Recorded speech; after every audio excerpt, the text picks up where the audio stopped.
আসসালামু আলাইকুম রহমতুল্লাহ। আজকে আমি চিকেন থাই স্যুপের রেসিপিটি আপনাদের সাথে শেয়ার করব। এটি খুবই মুখরোচক এবং স্বাস্থ্যকর একটি খাবার। আমরা হরহামেশাই রেস্টুরেন্টে এই থাই স্যুপ খেয়ে থাকি। তো চলুন ঘরোয়া উপকরণ দিয়ে খুব সহজেই এই রেসিপিটি আপনাদের সাথে শেয়ার করছি। অবশ্যই আমাদের চ্যানেলটি সাবস্ক্রাইব করবেন। তো প্রথমে আমি 100 গ্রাম চিকেন নিয়ে নিলাম, সাথে নিয়ে নিচ্ছি 3 টুকরো চিংড়ি মাছ। এর সাথে যুক্ত করছি আদাগুলো কুচি কুচি করে নিয়েছি। প্রথমে আমাদের একটি চিকেন স্টু তৈরি করতে হবে।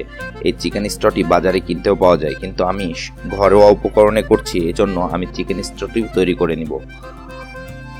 তো এর জন্য আমি পানি দিয়ে নিলাম 4 কাপ, তার সাথে 1 চামচ লবণ যুক্ত করে নিলাম, সামান্য পরিমাণ তেল যুক্ত করছি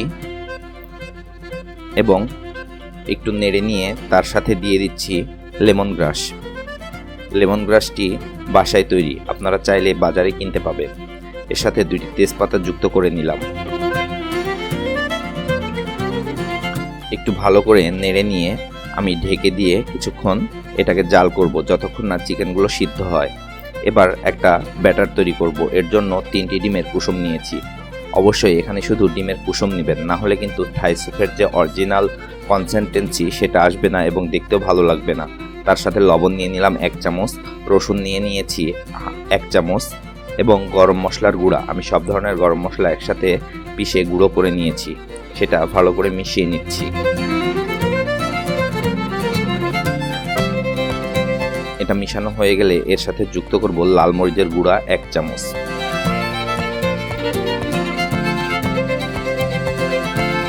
সবগুলো উপকরণ ভালো করে মিশিয়ে এক সাইডে রেখে আরেকটি বাটিতে আমি কর্নফ্লাওয়ার গুলে নিব।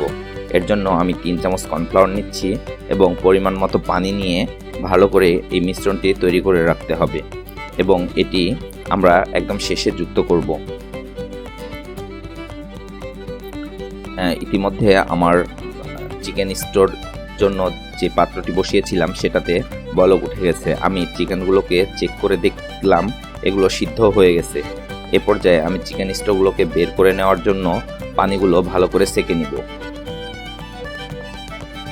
এই স্টোগুলো এক সাইডে রেখে দিব। এটাই আমাদের ব্যবহার করতে হবে। সাদা পানি ব্যবহার করলে কিন্তু অরিজিনাল থাই স্যুপের স্বাদ এবং ফ্লেভার কোনোটি আসবে না। এবার ডিমের যে ব্যাটারটি তৈরি করে রেখেছিলাম সেটি এই চিকেনগুলোর মধ্যে দিয়ে নিলাম। এবার ভালো করে নাড়তে থাকবো। চুলার জালটা এই পর্যায়ে লো থাকবে এবং সাথে দিয়ে নিচ্ছি 4-5 চামচের মতো টমেটো সস।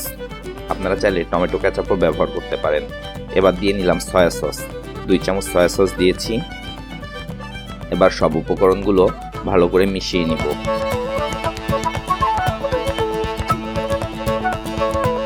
যতক্ষণ না এটা একদম তলায় লেগে যেতে থাকবে ততক্ষণ আমরা এভাবেই চিকেনগুলোর সাথে মশলাগুলো মিশিয়ে নিব। লেগে যেতে লাগলে আমার তৈরি করে রাখা চিকেন স্টুটি এর মধ্যে দিয়ে দিব।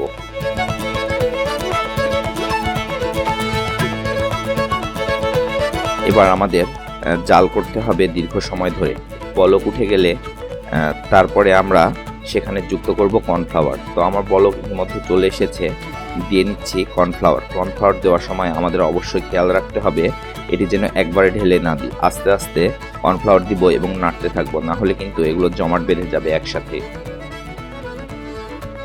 তো এটা ভালো করে নাড়তে থাকলাম আর কর্নফ্লাওয়ারগুলো যুক্ত করলাম।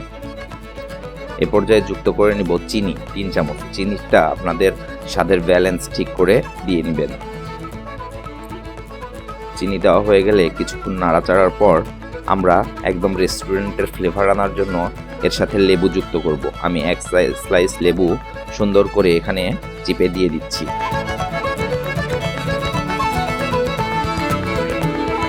এভাবে কিছুক্ষণ নাড়লেই দেখা যাবে আমাদের এই স্যুপটি গাঢ় হয়ে গেছে। কনসিস্টেন্সিটা একটু ভালো করে খেয়াল করবেন। এটা আপনারা যদি একদম পাতলা খেতে চান খেতে পারেন, তবে একটু গাঢ় হলে খেতে স্বাদ হয়। দেখুন আমি পরিবেশন করতে চলেছি। এটার কালার এবং কোয়ালিটি কতটা সুন্দর হয়েছে, চিকেনগুলো কত সুন্দর হয়ে আছে এবং চিংড়িগুলো দেখতে খুবই মজার হয়েছে। তো আপনারা চাইলে এরকম মজাদার রেসিপি ঘরে তৈরি করতে পারেন। আমাদের যারা নতুন ভিউয়ার্স তারা অবশ্যই আমাদের চ্যানেলটি সাবস্ক্রাইব করে আমাদের পাশেই থাকবেন, রিকোয়েস্ট থাকলো। ধন্যবাদ সবাইকে। আসসালামু আলাইকুম রহমতুল্লাহ।